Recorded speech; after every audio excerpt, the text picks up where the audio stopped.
Di awal film diperlihatkan seorang anak kecil yang bernama Syahida yang sedang bermain bersama domba-domba di bukit.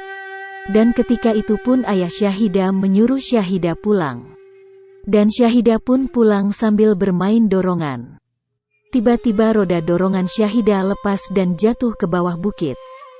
Dan Syahida pun langsung mengejar roda itu, namun Syahida terjatuh terguling-guling ke bawah bukit. Ketika si ayah pulang ke rumah, ibu Syahida pun bertanya, "Kemana Syahida? Kenapa Syahida belum pulang?" Mendengar itu si ayah pun menyadari ada yang tidak wajar. Karena seharusnya Syahida sudah pulang terlebih dahulu.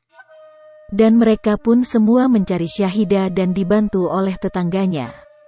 Salah satu dari mereka menemukan Syahida yang tersangkut di batang pohon di bawah jurang. Karena Syahida adalah anak kecil yang tidak bisa berbicara atau bisu, dan pada saat itu juga Syahida tidak bisa berteriak dan hanya terdiam menunggu seseorang yang menolongnya. Dari kejadian itu, para tokoh masyarakat di tempat Syahida tinggal pun berkumpul dan menyarankan kepada ayah Syahida agar Syahida dibawa ke tempat suci di India agar Syahida bisa didoakan di sana. Bertujuan agar Syahida bisa bicara. Namun yang jadi masalah, mereka tinggal di Pakistan dan India adalah negara tetangga, dan si ayah pun tidak bisa pergi karena dia pernah tergabung di militer, dan tidak mungkin bisa mendapatkan visa. Mendengar hal itu si ibu pun berkata, bahwa dia siap, dan dia yang akan membawa Syahida ke India. Bagaimanapun caranya dia mau anaknya bisa berbicara dan bisa bersekolah seperti anak lain. मैं शाहिदा को दिल्ली लेके जाऊंगी। सोच लिया मैंने. Untuk membiayai perjalanan istri dan anaknya, si ayah rela menjual domba-domba yang dia punya kepada orang lain. Dan hari keberangkatan pun tiba. Si ayah hanya bisa mengantar sampai di stasiun kereta menuju keberangkatan Syahida dan ibunya ke India. Memang agak ngeri juga ke India. Selain mereka dari Pakistan, mereka juga orang Muslim dan kedua negara itu juga pernah berkonflik.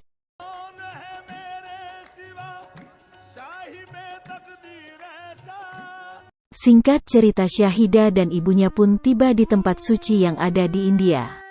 Dan mereka pun mengikuti ritual-ritual yang diadakan, berharap Syahida bisa berbicara seperti anak lain. Setelah selesai, Syahida dan ibunya pun kembali menggunakan kereta kembali.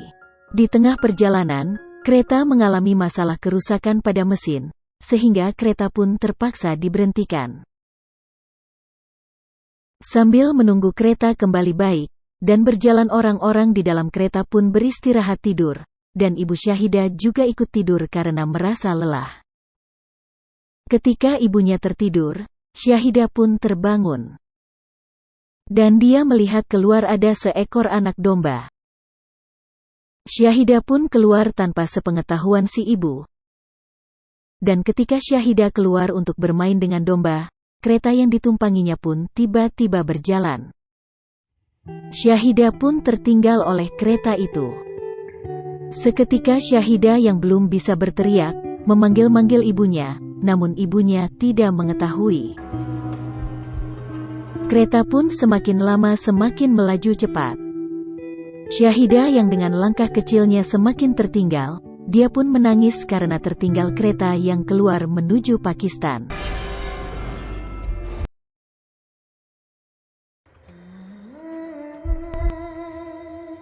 Dan tak lama lagi, ada kereta yang melintas. Syahida pun berpikir kalau kereta itu melintas ke tujuan yang sama. Seketika Syahida menaiki kereta itu, namun kereta itu malah berjalan melawan arah dari kereta yang ditumpangi ibunya. Sementara itu ibunya terbangun, dan baru menyadari, Syahida sudah tidak ada di dekatnya. Ibunya pun mencari berteriak-teriak memanggil-manggil Syahida. Karena ibunya panik, ia pun meminta kereta untuk berhenti. Pencarian pun dilakukan dibantu petugas.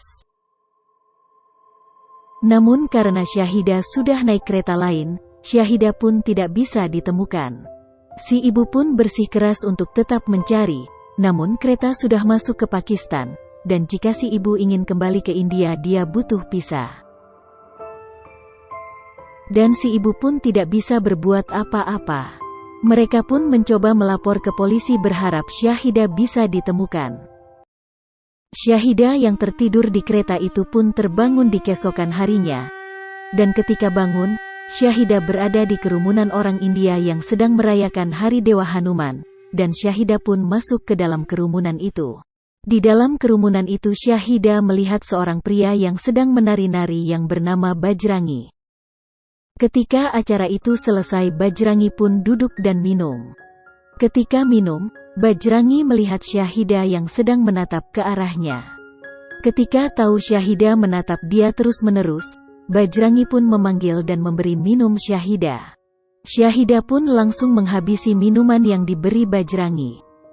Melihat itu, Bajrangi pun berpikir bahwa Syahidah pasti sangat haus. Lalu Bajrangi memesankan makanan untuk Syahidah. Ketika Syahidah makan, Bajrangi pun mencoba bertanya kepada Syahidah.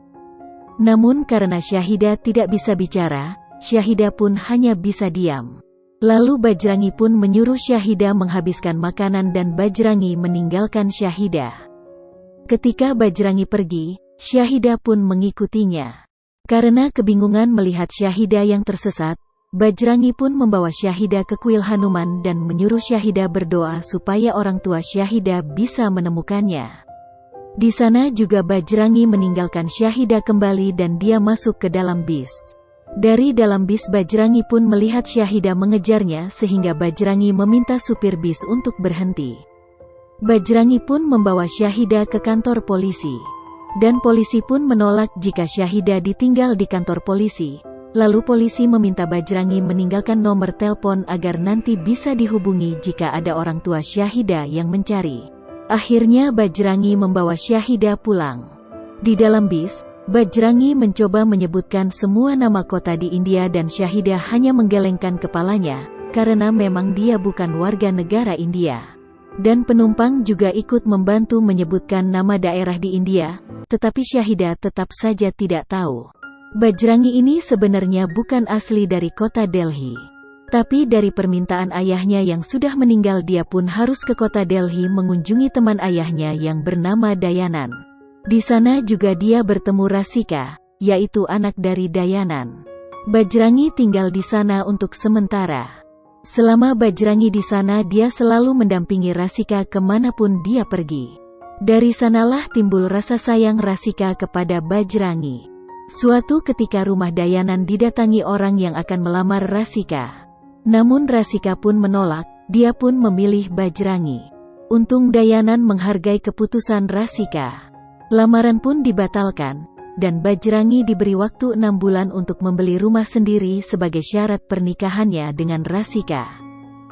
Karena itulah Bajrangi kembali ke Delhi untuk mengabarkan ke keluarga Rasika terhadap perkembangan DP rumah yang dia siapkan. Sontak seisi bis itu pun senang mendengar cerita Bajrangi.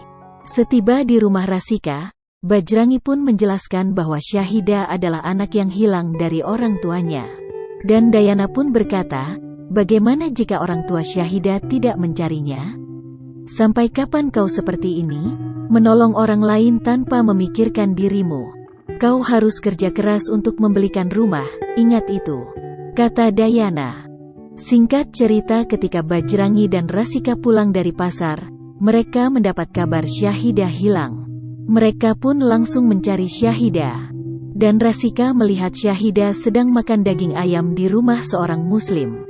Bajrangi pun sontak langsung membawa Syahidah pulang, karena dia berpikir Syahidah dari kasta Brahmana dan tidak boleh memakan daging hewan, karena informasi asal-usul Syahidah belum jelas. Karena Syahidah belum bisa memberi keterangan karena dia bisu. Di suatu tempat makan pun Syahidah ditempatkan di tempat terpisah, karena dia memakan daging. Hari demi hari pun berlalu, Bajrangi dan Rasika pun terus mengajak Syahidah kemanapun mereka pergi. Hingga ke tempat ibadah pun diajaknya. Tapi pada saat itu Syahidah beribadah di musolah yang ada di pasar. Bajrangi yang melihat Syahidah di sana dia baru menyadari, kalau anak kecil yang dia tolong adalah seorang muslim. Bajrangi pun keluar dari musola itu dan mengabari Rasika. Bajrangi takut kalau ayah Rasika sampai tahu, karena tidak mau ada umat lain yang tinggal di rumahnya, tapi Rasika tidak mau meninggalkan Syahida, karena Syahida adalah anak kecil umur 6 tahun jauh dari rumah dan orang tuanya. Soal kasta agama itu omong kosong, kau ini orang baik, maka dari itu aku mencintaimu. Mereka pun ke dalam untuk mencari Syahida dan Bajrangi pun tiba-tiba mendapat pelukan dari anak kecil yaitu Syahida. Dalam hati Bajrangi berkata, kalau dia tidak akan meninggalkannya. Mereka pun pulang ke rumah. Setibanya di rumah Bajrangi berkata pada Rasika, kalau dia takut ayahnya tahu soal Syahida. Namun Rasika yakin, tidak ada yang tahu soal hal itu. Di saat itu juga di sana sedang menonton pertandingan antara India melawan Pakistan. Dan ketika Pakistan berhasil menang, Syahida malah menari-nari depan TV, yang membuat orang lebih heran lagi. Syahida mencium bendera yang ada di TV. Semua orang di sana kaget. Bajrangi pun bertanya, apakah dia berasal dari Pakistan? Syahida pun mengangkat tangan dan mengangguk-anggukan kepalanya. Dayana pun marah dan menyuruh Bajrangi mengantar ke kedutaan Pakistan di India. Dayana masih menyimpan dendam pada orang Pakistan akibat konflik yang terjadi kemarin. Keesokan harinya Bajrangi membawa Syahida ke kedutaan Pakistan dan menjelaskan semuanya di sana. Namun karena paspor Syahida ada di ibunya, jadi permintaan itu ditolak. Bajrangi pun diusir karena terus memaksa Tuk meninggalkan Syahida di sana. Di saat itu pula di sana sedang terjadi kerusuhan di kantor kedutaan di sana. Untungnya mereka berhasil keluar. Namun efek dari itu, kantor kedutaan Pakistan ditutup dan visa untuk Pakistan dibekukan selama 1 bulan. Ketika Bajrangi meminta bantuan ke agen travel juga tidak bisa. Namun di sana Bajrangi diberi info kalau ada jalan menuju Pakistan tanpa paspor. Namun petugas meminta sejumlah uang yang cukup banyak. Malam hari ketika Bajrangi menghitung uang tabungannya, Rasika pun memberi uang tabungan DP rumah ke Bajrangi. Untuk saat ini yang terpenting adalah memulangkan Syahida ke orang tuanya, kata Rasika. Lalu Bajrangi pun kembali ke agen travel itu. Sebenarnya Syahida menolak, tapi dengan rasa sedih hingga menangis Bajrangi pun meninggalkan Syahida. Ketika di jalan Bajrangi ingin membelikan gelang untuk Syahida untuk kenang-kenangan. Tapi di saat Bajrangi kembali kantor travel itu sudah tutup. Tapi dari kejauhan Bajrangi melihat petugas itu dan Syahida menuju hotel. Ketika dia masuk ternyata hotel itu hotel esek-esek. Lalu Bajrangi pun mencari Syahida, dan dia menemukan Syahida sedang bersama mucikari. Bajrangi pun marah besar, matanya merah. Lalu Bajrangi menghajar semua orang di sana dan juga petugas itu hingga dilempar keluar jendela. Karena sudah tidak percaya dengan siapapun, Bajrangi memutuskan untuk pergi tanpa paspor dan visa. Singkat cerita, keesokan harinya Bajrangi naik bis dan perjalanan dilanjutkan dengan jalan kaki. Di perjalanan dia bertemu dengan laki-laki yang bernama Ali. Bajrangi pun ditawari tumpangan, tapi harus membayar sejumlah uang. Bajrangi menolak, memilih untuk terus berjalan, tapi Ali terus meyakinkan Bajrangi. Pagar pembatasan dialiri listrik tegangan tinggi dan petugas di sana juga akan menembakimu baru tanpa bertanya kau orang India atau Pakistan. Maka dari itu ayo ikut denganku, kata Ali. Akhirnya Bajrangi bersedia ikut dengan Ali. Sesampainya di perbatasan, Ali memandu mereka melewati terowongan untuk melewati pagar pembatas. Ketika sampai di seberang, Bajrangi tidak mau pergi. Dia ingin tetap di sana sampai mendapat izin dari tentara jaga. Ali pun tidak habis pikir dengan pemikiran Bajrangi. Dan Ali pun pergi meninggalkan mereka. Ketika tentara jaga datang dan melihat mereka, Bajrangi pun bercerita dengan jujur, termasuk cara dia melewati pagar itu dengan terowongan. Namun itu semua tidak ada gunanya, mereka tetap diusir. Tidak lama lagi, dengan melewati terowongan lain mereka kembali lagi. Dan Bajrangi tetap jujur. Bajrangi pun ditendangin oleh tentara jaga. Namun melihat Syahida yang menangis, sang komandan pun menyuruh anak buahnya untuk berhenti memukulinya. Komandan pun memutuskan, kami akan kembali lagi 10 menit lagi. Kami gak akan tahu kau pergi ke Pakistan atau ke India. Tapi kalau kau masih di sini kau kutembak, kata komandan. 10 menit kemudian tentara itu kembali lagi, dan Bajrangi tetap di sana. Dia tetap meminta izin kepada tentara jaga, dan kalau dia sudah mengantar Syahidah dia berjanji akan kembali lagi. Akhirnya hati sang komandan pun luluh. Mereka mendapatkan izin dari komandan itu. Mereka pun melanjutkan perjalanan. Ketika mereka beristirahat tuk makan, Bajrangi pun menyuruh Syahidah agar makan dengan cepat, karena ada polisi di sana. Ketika mereka pergi polisi itu pun mengejar mereka untuk mencari borgolnya. Bajrangi mengatakan dia tidak mengambilnya. Ketika digeledah, ternyata Syahidah yang mengambil borgol itu, karena dikira dia itu gelang. Mereka pun ditangkap dan Bajrangi dianggap mata-mata India karena tidak punya paspor atau visa. Sementara itu seorang reporter yang sedang mengabarkan sebuah berita di terminal mendapat info dari orang, bahwa ada mata-mata India yang ditangkap. Dia langsung pergi dan mewawancarai Bajrangi. Karena Bajrangi tidak mempunyai waktu banyak, dia pun tidak sempat berbicara banyak. Lalu Bajrangi ditanya-tanya, apa misinya ke Pakistan? Padahal sudah berulang-ulang dia menjelaskan semuanya, bahwa dia hanya ingin mengantarkan Syahidah ke orang tuanya. Di saat yang sama, Syahidah melihat gambar yang sama dengan tempat tinggalnya. Bajrangi pun bertanya apakah itu tempat tinggalnya? Syahidah pun menganggukkan kepala. Polisi pun bertanya kenapa Syahidah tidak bisa bicara. Dia pun berkata Syahidah tidak punya lidah sampai memaksa membuka mulut Syahidah. Bajrangi pun marah, dan menghajar polisi di sana, dan mereka pun melarikan diri. Reporter yang berada di depan itu pun melihat Bajrangi yang kabur langsung mengikut Bajrangi. Ketika Bajrangi naik bis, reporter itu pun ikut naik untuk memata-matai Bajrangi. Reporter ini menelpon polisi, dan mengabarkan, dia berada di dalam bis yang sama dengan Bajrangi dan memberitahu nomor bis itu. Lalu Bajrangi bertanya kepada kernet bis tentang gambar di kalender itu. Semua penumpang pun ditunjukkan gambar itu, berharap ada yang tahu di mana tempatnya. Di saat itulah reporter menyadari bahwa Bajrangi bukanlah mata-mata India. Dan reporter itu membuka penyamarannya. Waktu yang tepat sekali, ketika polisi mencegat bis ini, kernet bis dan penumpang yang tahu keadaan yang sebenarnya menutupi mereka di atas bis hingga mereka selamat dari tangkapan polisi. Mereka pun beristirahat di masjid sampai besok pagi. Bajrangi pun kaget ketika terbangun dia mengetahui bahwa tempat itu adalah masjid, dia pun langsung keluar. Di sana dia bertemu seorang ustadz dan berkata, semua masjid itu terbuka untuk semua orang, dan mempersilahkan Bajrangi masuk ke dalam. Lalu Bajrangi mencoba menjelaskan semua yang sebenarnya kepada ustadz dan meminta informasi yang ada di gambar itu. Di saat yang sama ada polisi yang melakukan patroli. Untungnya keberadaan Bajrangi dirahasiakan oleh ustadz itu.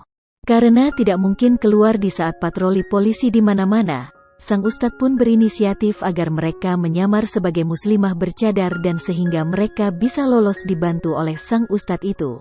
Mereka pun diantar menuju jalan yang aman jauh dari polisi. Bajrangi memang orang yang jujur, tapi beda dengan sang reporter ini yang bernama Nawab. Nawab menyuruh Syahidah menyumbat knalpot mobil orang dengan pisang. Jadi ketika mobil itu mogok Nawab berpura-pura membantu sehingga mereka mendapat tumpangan. Tapi benar kata Bajrangi, ketidakjujuran itu hal yang tidak dibenar untuk digunakan. Benar saja. Mobil yang mereka tumpangi adalah mobil seorang polisi yang sedang cuti. Dia terpaksa masuk karena ada mata-mata India yang masuk ke Pakistan. Suasana semakin tegang ketika polisi itu menawarkan mereka diantar sampai ke rumah. Sesampainya di kantor, polisi itu pun menyuruh anggotanya untuk mengantar mereka. Akhirnya dengan segala cara mereka bisa lolos dari polisi itu. Mereka pun melanjutkan perjalanan dari tempat satu ke tempat lain, menumpang dari kendaraan satu ke kendaraan yang lain. Akhirnya perjalanan mereka pun mendekati rumah Syahidah. Namun belum juga menemukan persis tempatnya. Sementara itu di India Rasika mengkhawatirkan Bajrangi yang pergi ke Pakistan tanpa visa dan paspor. Ayahnya pun kaget dan marah, mengetahui Bajrangi pergi ke Pakistan tanpa paspor dan visa. Dayana berprasangka buruk kalau orang Pakistan akan mencelakai Bajrangi. Rasika pun marah, karena ayahnya lah Bajrangi nekat pergi ke Pakistan. Jika ayah terus seperti ini, aku juga akan pergi ke Pakistan tanpa visa dan paspor. Kameramen Nawat juga ditangkap polisi dan dipaksa memberitahu keberadaan Nawat dan Bajrangi. Di lain tempat, Bajrangi berpikir untuk menyerahkan diri ke polisi, tapi Nawat meyakinkan Bajrangi kalau itu bukan cara yang tepat. Kau bisa masuk penjara dan gak ada yang tahu keberadaanmu, kata Nawat. Nawat pun punya ide, dia berniat menjual kisah ini ke stasiun televisi, sehingga orang tua Syahidah kemungkinan akan mengetahui anaknya. Tapi sayangnya stasiun TV menolak tawaran Nawat dengan berita tersebut. Kebencian mudah dijual, namun kisah kasih sayang seperti ini dipandang sebelah mata. Tidak lama kemudian Nawat mendapat telepon dari temannya yang sedang diperiksa polisi. Dan Nawat pun memberitahu kemana tujuan Nawat. Mendengar itu polisi pun langsung menyusurnya. Keesokan harinya mereka ke tempat suci yang ada di sana.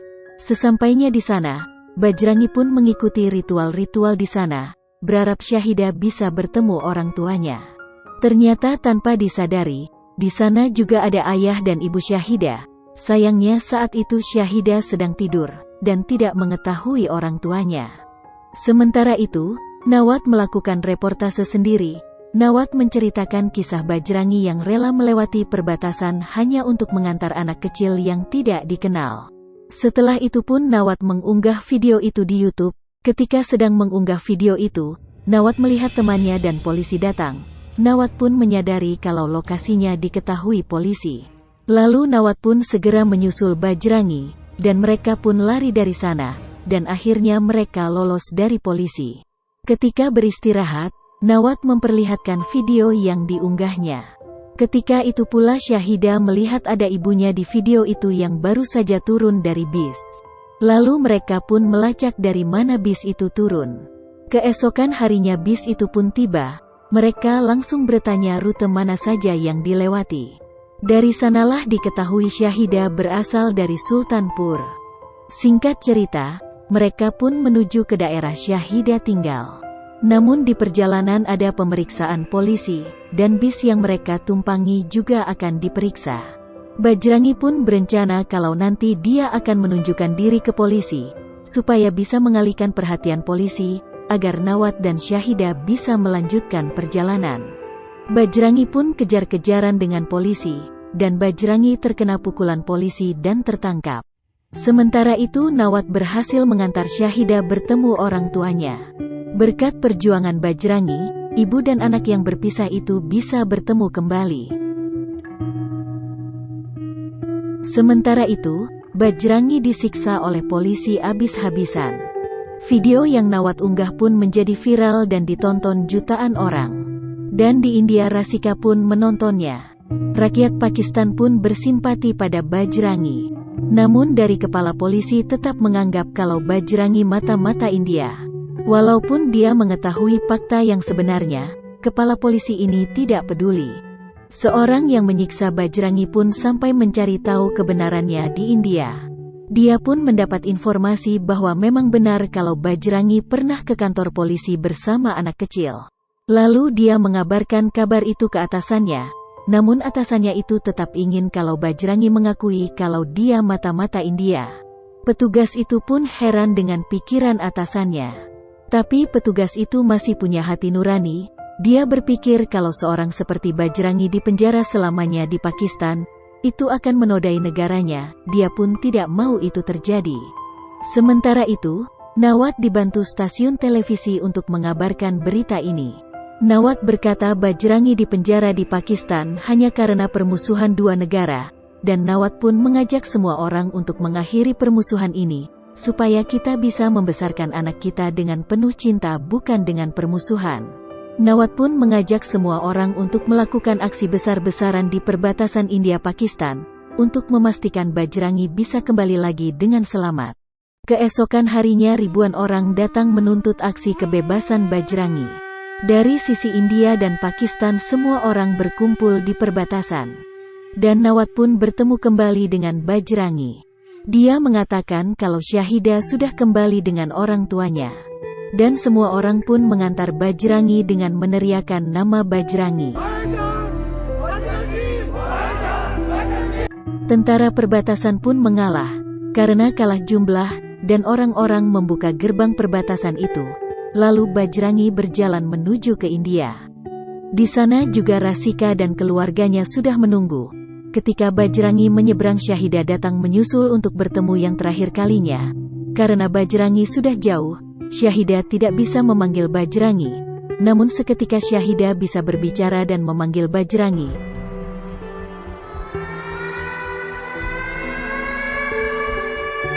Dan kata yang diucapkan pertama kalinya yaitu, "Paman." "Ya, Paman." Panggilan untuk Bajrangi. Bajrangi pun mendengar dan melihat kalau teriakan itu dari Syahida. Dan mereka pun bertemu kembali. Itulah kisah dari cerita ini, di mana rasa sayang yang tidak harus memandang perbedaan agama dan keyakinan.